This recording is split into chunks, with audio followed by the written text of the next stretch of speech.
Welcome to another edition of Insurance Questions Podcast. Number 135, Don. Whoa. Don, Incredible. are you going to court today or do you have a job interview? Neither. This is in honor of, since today is September 11th. This is Flag Day.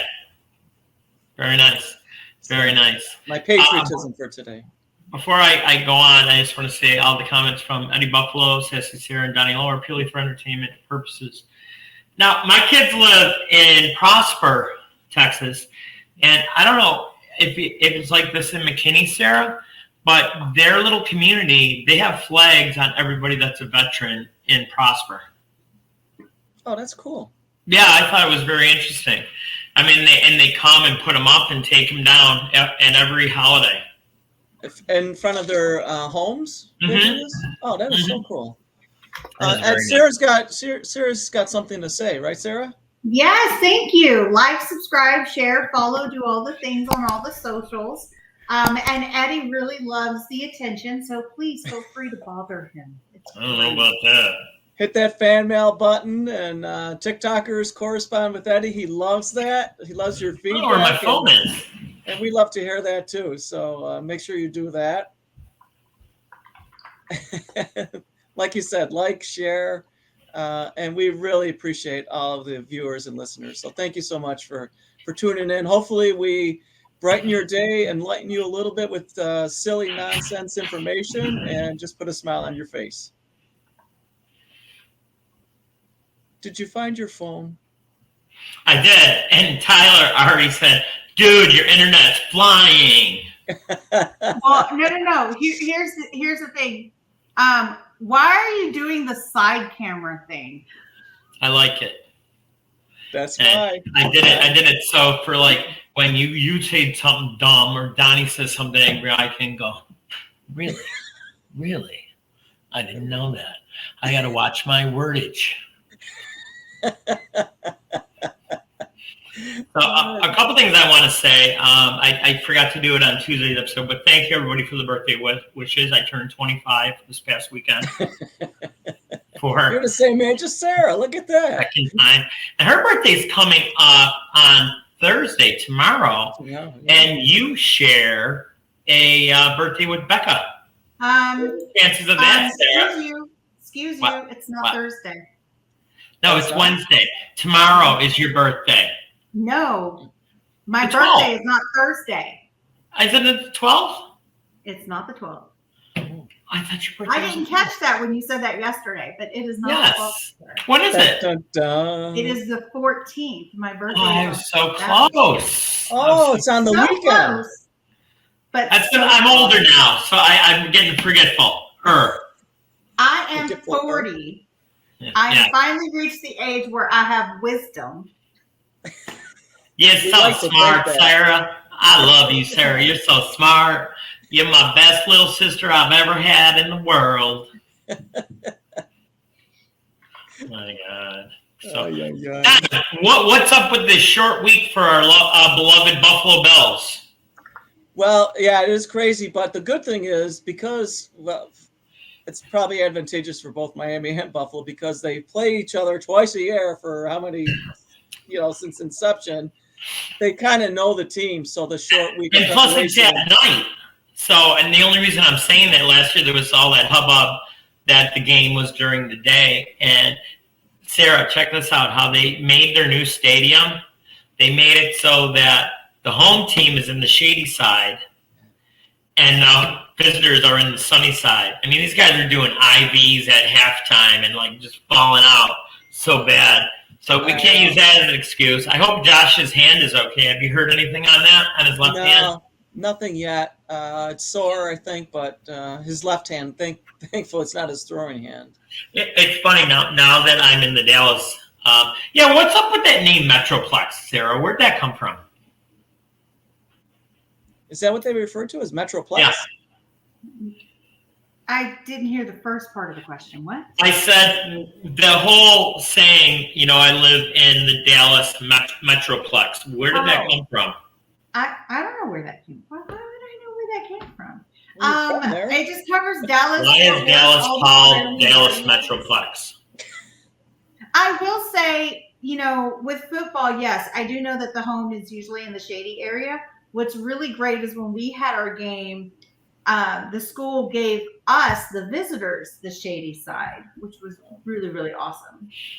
This is interesting. The Dallas-Fort Worth area is known as the Metroplex because of a term coined in the early 1970s by Harv Chapman, an advertising executive.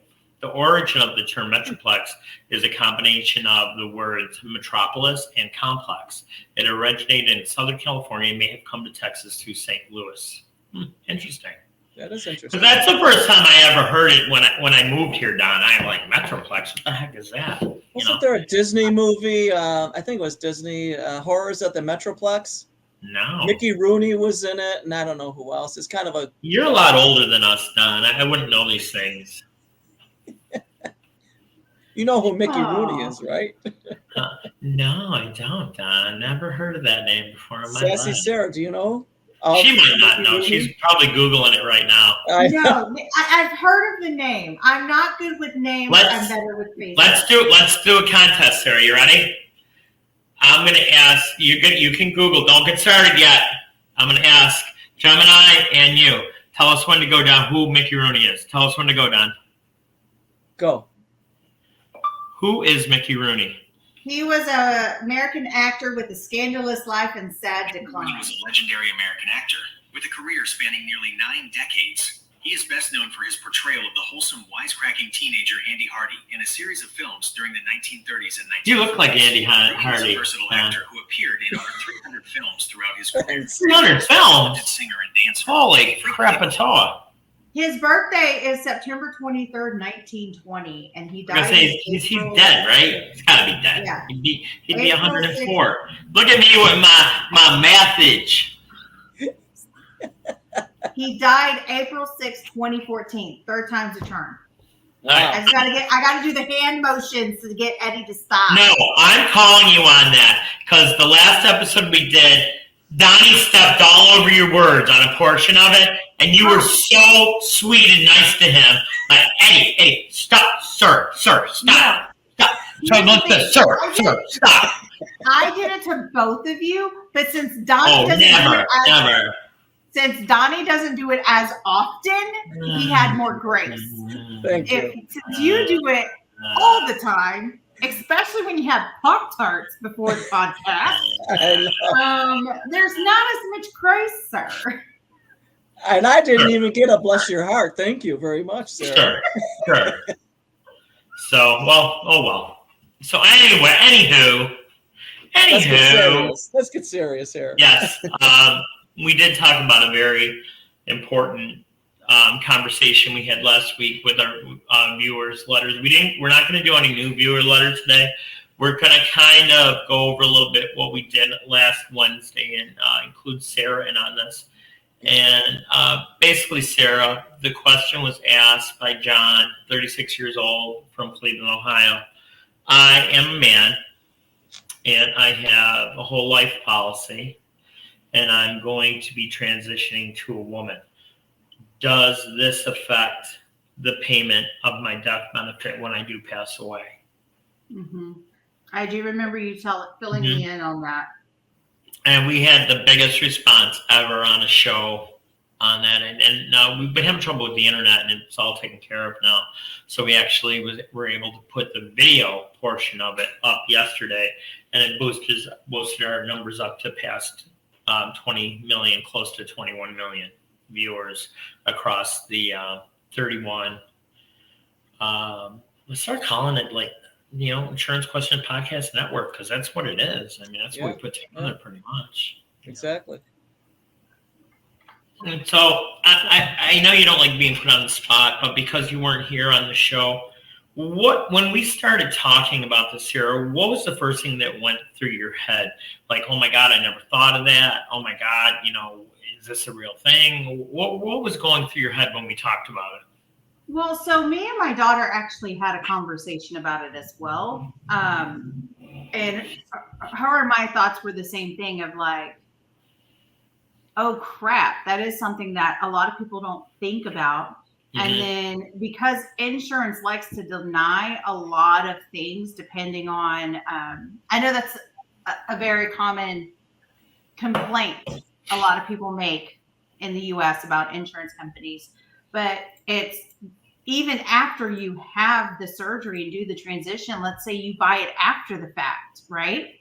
The insurance can refuse to pay because they don't view the gender assigning surgery. And they'll find a way to deny that just so they don't have to make a payout. If it's with a shady company, that where they don't want to pay out. And then you also then you go into a legal battle and it just causes more strife on top of a horrible situation. So it's just, it's a little saddening that somebody who actually sees that they have an issue and they want to do the gender reassignment surgeries, that they're running into this kind of an issue. So, Donnie, how about an update? What did you find out that we didn't know last Wednesday? What did your contacts have to tell you now? Yeah, so I just got this, and it's from a major mutual insurance company. And so I had asked, based on that scenario, how would the death claim be handled? And it says, this is the response. To my knowledge, there is no policy language that addresses this in terms of the death claim. Our standard answer for hypothetical questions is this. This letter serves as confirmation that the death benefit under the above referenced policy or policies is payable regardless of the cause or place of death, providing the policy or policies are in full force and effect upon the death. Then there's another statement here. It says the company policies include misstatement of age or sex. I imagine if a transition occurred, there may be the potential for adjusted rates, but that is not. Pardon? Wow. Yeah, and it says, but that is not done in life claims. I'm not sure how that would play out. I have not seen this scenario occur for a life claim at this point. So this is obviously, well, yes, but I mean, this is obviously brand new territory, and they're trying to kind of work their way through it. And I guess it is a situation where once they have a claim or two come through, it's going to have to be addressed. It will be addressed. It will be addressed. And then, as we've mentioned on that podcast and prior to that, the insurance premium or rates are lower for females than they are for males, because females live longer. And as Sassy Sarah says, males do stupid things, which is true.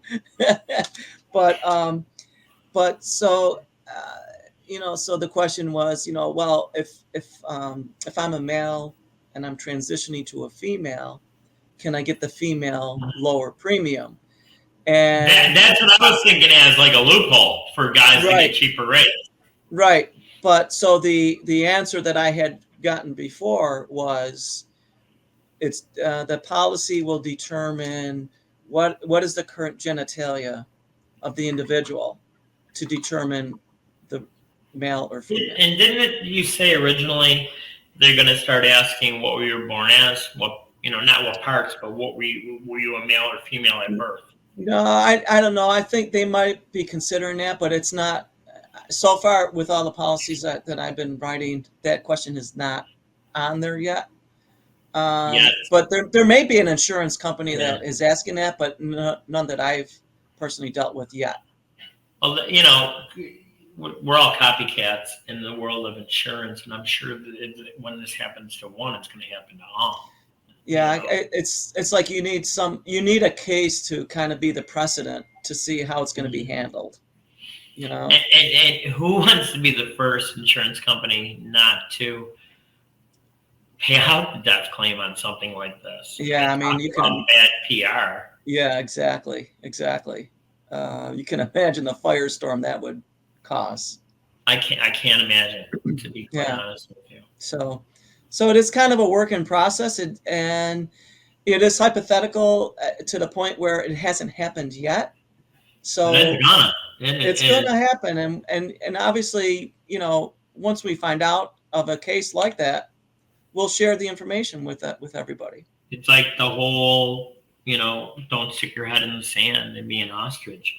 Things are happening. Things are changing. You know what I mean? And maybe they haven't changed. Maybe they've always been like this, and we just weren't aware of it. I mean, like I said, we wouldn't even be covering this topic if someone didn't bring it to our attention. I know. And once again, John, I thanked you in the first episode, and I'm going to thank you again, because it made us start thinking. But what it even did more is it started a conversation with people. Yes. And we only had one complaint, thank goodness. And that's because I was so good. And then I had to open my mouth and say, okay, I'm Eddie Bednarz. I'm transitioning to a chick. And if I offended anybody by saying chick, I'm sorry. That's just how I've always talked, and it will not happen again.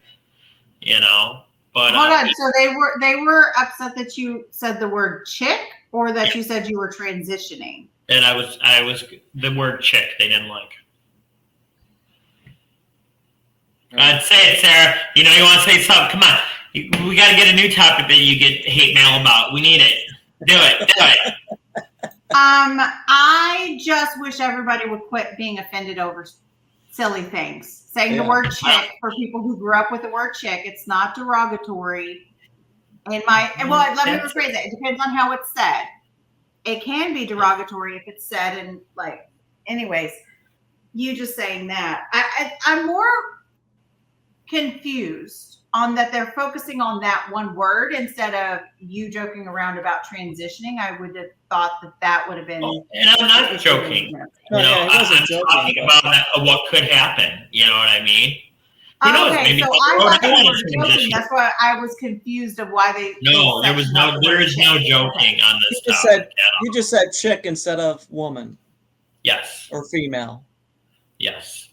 And like I said, if people were offended, I am very sorry. And it's funny. It brings up another point where, we talk all the time, and and I would tell people that work for me the same thing. To be very careful when you're dealing with the public, because there'd be times where, we talk about insurance all the time. You talk about taxes all the time. These people don't. Mm-hmm. And if you say something that's a little off color, or something that really hit that button, their nerve that they didn't care for, they're going to remember that the whole life and talk about you. Yeah. I remember this one guy, Donnie Lowe, let me tell you, blah, blah, blah, blah, blah. Even to give a good example, I probably talked myself out of a ton of sales when I was younger. A lot of presentations are done with three choices. Here you go, Donnie. I showed you 100,000, 250,000, and 500,000. It's a no-brainer. You should take the one that's higher if you can get it. Well, Sarah, did you have a problem with anything I just said on that?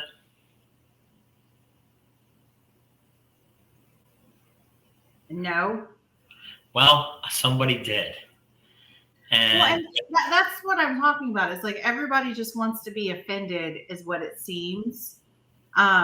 Because going back to the word chick, Congress tried to take out the word woman altogether and turn it into like birthing person or person who carries a child. And my thing is we need careful, to Sarah. You get enough letters. Careful. No.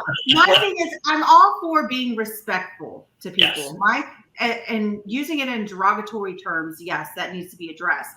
But just using a word shouldn't be looked down, especially in the last 4 years when they try to eliminate the word woman, but yet you're getting slack for not using the word woman. What the whole no-brainer thing. To Ed's, The whole no-brainer thing. When I said that, that's what the person had a problem with. They're like, Eddie, please don't say that again. You're making me feel stupid. And it makes me wonder how many sales I could have had if I didn't say that. You know what I mean? If I couldn't, because like I said, we talk about this all the time, but the average public does not. And it's like, maybe they're only going to buy insurance once in their lifetime, and they're going to remember everything good and bad that I did. And that goes back to, like we've talked about before, Don, no matter how much good work we do, if something screwy happens up with underwriting, all our goodwill goes out the door, That's very true. Very true. But, I had a guy one time, Sarah, young, big dude, nice guy. And he got turned down because he got a DWI. Mm-hmm. And guess who was the bad guy in this one, Sarah? I would say you. Me. Because that's garbage. I go, well, you didn't disclose it, number one, and it's a felony. So you're not going to get it. This is garbage. It's blah, blah, blah, blah, blah. But, like I said. I get blamed a lot for accounting and tax stuff, even if I tell the people. And it's like, one, either you didn't tell me, or two, I told you that this was going to happen, and then somehow it's my fault. Right. Well, and the point too is that, like in that scenario, I don't know whether your client said this or not, but forget it. I'm going to go somewhere else for insurance. Well, guess what? It's on the record. Every insurance company is going to see that. Mm-hmm. So typically our response would be, and we learn from lessons like that, right? Oh, 100%. Yeah. Look at just, that's why we ask a lot of questions. And that's one of the questions, so it's better if we know up front. So when we submit the application, we can, write some report about it. Well, there was a DWI incident. It was 5 years ago or 7 years ago. This is what happened, blah, blah, blah, blah, blah. And at least going up front, the underwriting team is made aware of it. It's not like, oh, somebody's trying to hide something. So the big thing, a couple times I've seen like examples where women do not want to tell you how much they weigh. Yeah, you've mentioned. And I'm okay with that because they're just going to have a physical anyways, and they're going to weigh them at the physical. You know what I mean? And I had this one guy in South Buffalo. He looked like death warmed over. I swear to God, he just looked a wreck. And I go, do you smoke? Nope, I don't smoke. Got any medical problems? Nope. And then behind him, I see all these freaking prescription bottles. It's like 10 o'clock in the morning. You want a beer? I'm like, no, I don't want a beer. And what do you think he was rated? Did he get a policy? Did he get a regular policy, or did he get an Ultra Premier policy? What do you think, Don? I think you know this answer because I think I've told you this story. Yeah. What do you think, Sarah? I just told you the guy smoked like a chimney. He had a bunch of prescriptions. He's lying to me, or I shouldn't say he's lying. He's misleading me with wrong information, And so what do you think they rated him? So I don't know the difference in the ratings, but I would say he got rated pretty high when they figured out he was a smoker and everything else underneath the sun. Oh, you were right that he was rated high to the good. He got Ultra Premier. That's okay. So Ultra Premier is super high, right up which there, is you're super healthy. Yeah. So I didn't know if it's a rating of Ultra Premier is the best of the best of the best, or the worst of the worst of the worst. That's why. Well, a lot of times they go by like letter or number ratings. I think the highest at one of the fraternals I worked for was a Q. And I got a Q one time, and they took the insurance, and they paid a ton of insurance, but they were just happy to get the insurance. Yeah. And that's a good point, Don. I mean, if you have iffy health and, be honest. They're going to do a med check over the past 10 years of every med you ever put in your body. So it isn't like you're going to get over on somebody, Yeah, exactly. And if you get a rating at all, take it. Because if your health gets better, they can always go to reinsurance. Yes. See if we can get a different rate in a year or so. And that's a good point too, because we deal with not deal with, we work with so many different insurance carriers that we can, go to one or two or three or four or five that we feel is probably best suited for that Mhm. particular individual to get approved. And we'll do that. I mean, if we have to go to 30 carriers, we've got that network in place, so we will do that. And that's what's really good about working with people like me and Don, because we don't just work with one company. We work with a bunch. So you have a better chance of throwing it all against the wall and see what sticks, No, exactly. But yeah, this has been a very interesting week and a half talking about all this, Don. I know. And I've talked to people in my family that, are homosexual, and they thought it was a great show. Yeah, We that's tried to awesome. be as respectful as possible, and kind of like I said, I mean, you don't know what that other person's going through. Why make their life any harder by giving them a hard time about anything or saying something derogatory to them, Yeah. No, that's so true. We're here to help and listen and provide information, basically. So, I mean, would you ever?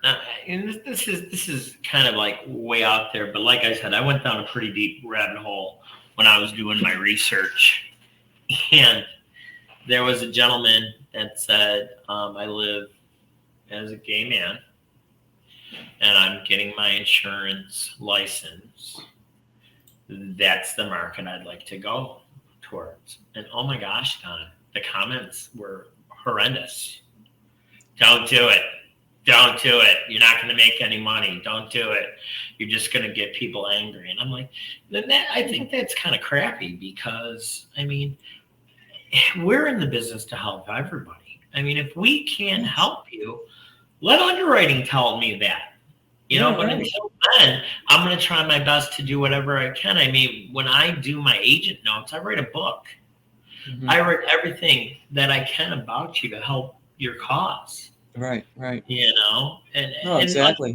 unfortunately, there is such a human aspect to underwriting.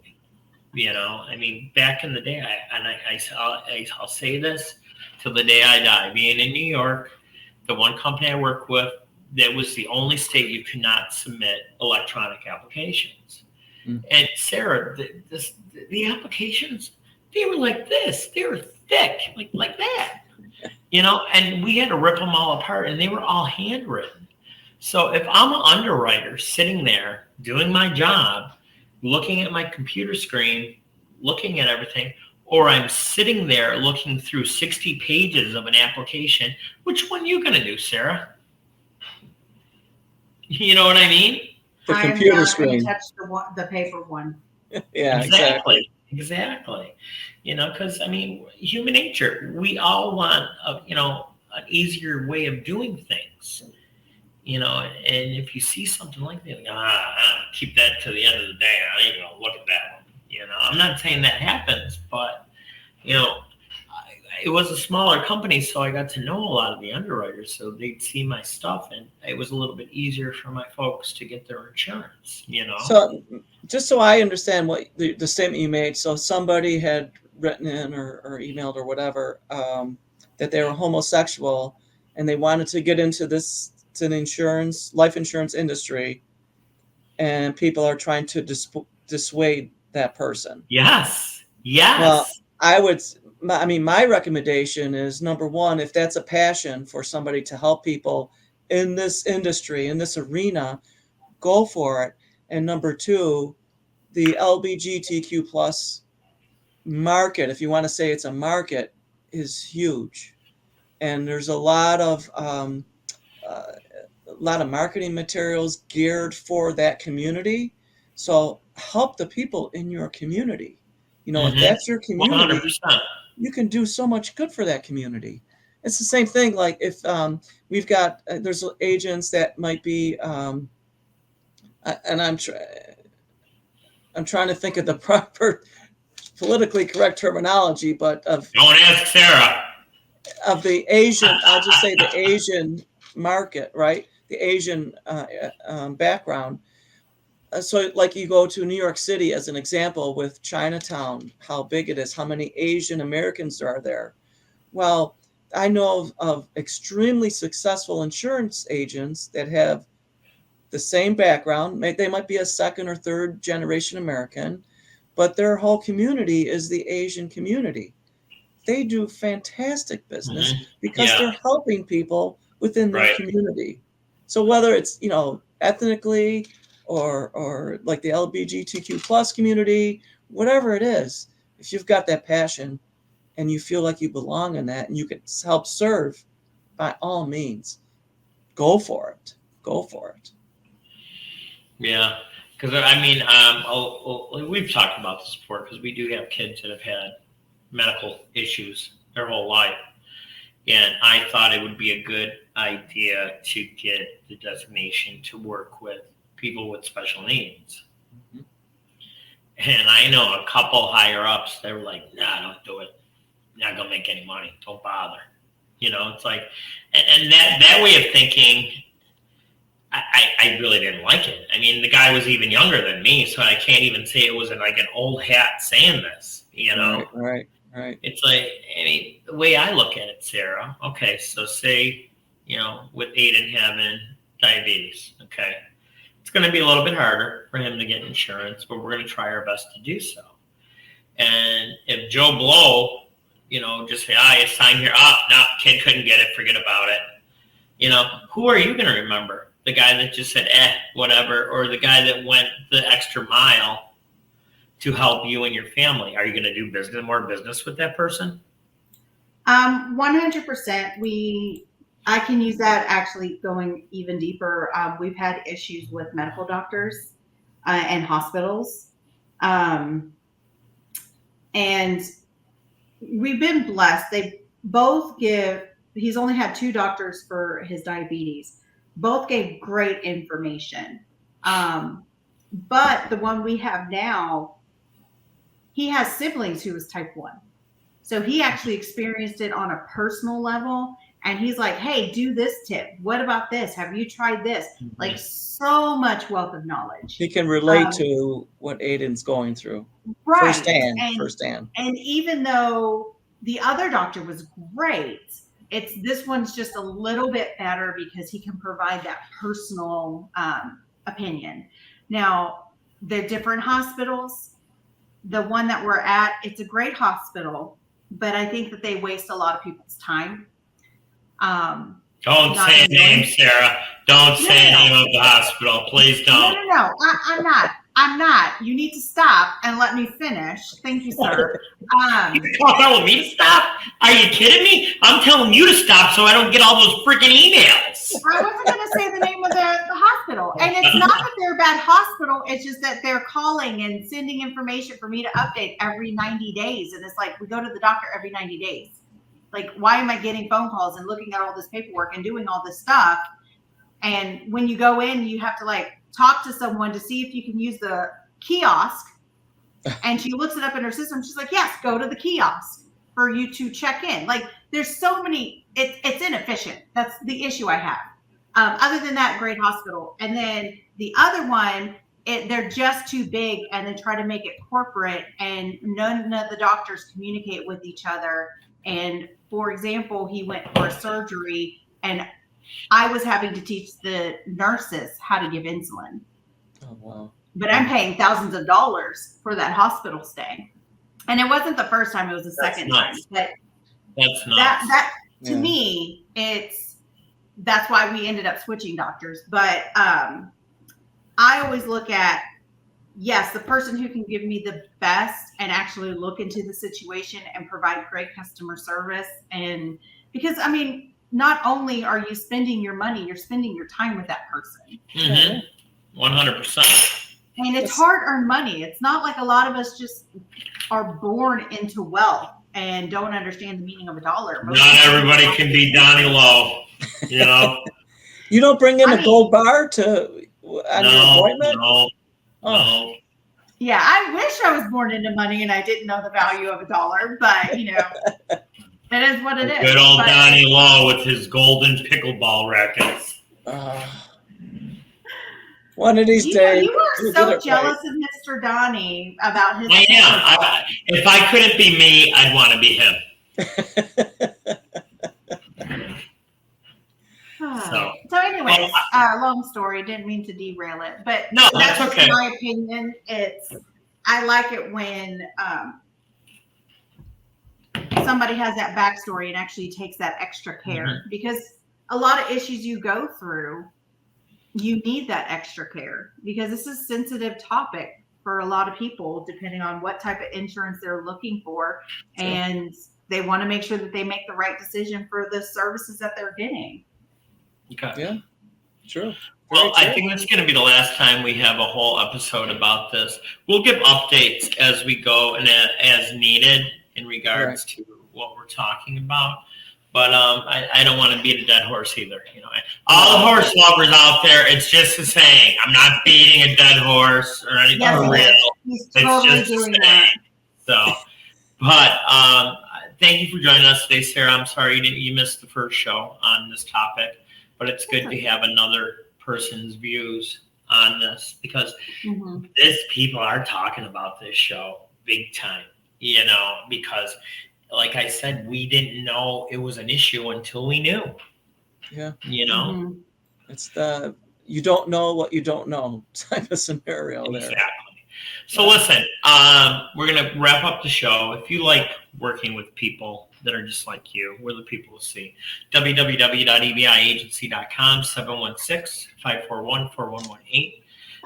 For your buddy, Eddie Buffalo, Donnie Lowe, and Sassy Sarah, thank you for joining us. And please, send me the comments. Send me your suggestions, because that's how we got onto this topic, by our viewers, you know, because I would have never, honestly, Don, you know, to me, I would have never even thought of this. I know. You know? Exactly. So, but until we see you again, did you come up with a topic for your Thursday show, Don? Because that is your show, you know. I know. I've got a couple in mind, and I'll leave it as a tease at that. All right. Sounds good. So everybody take care of yourself today.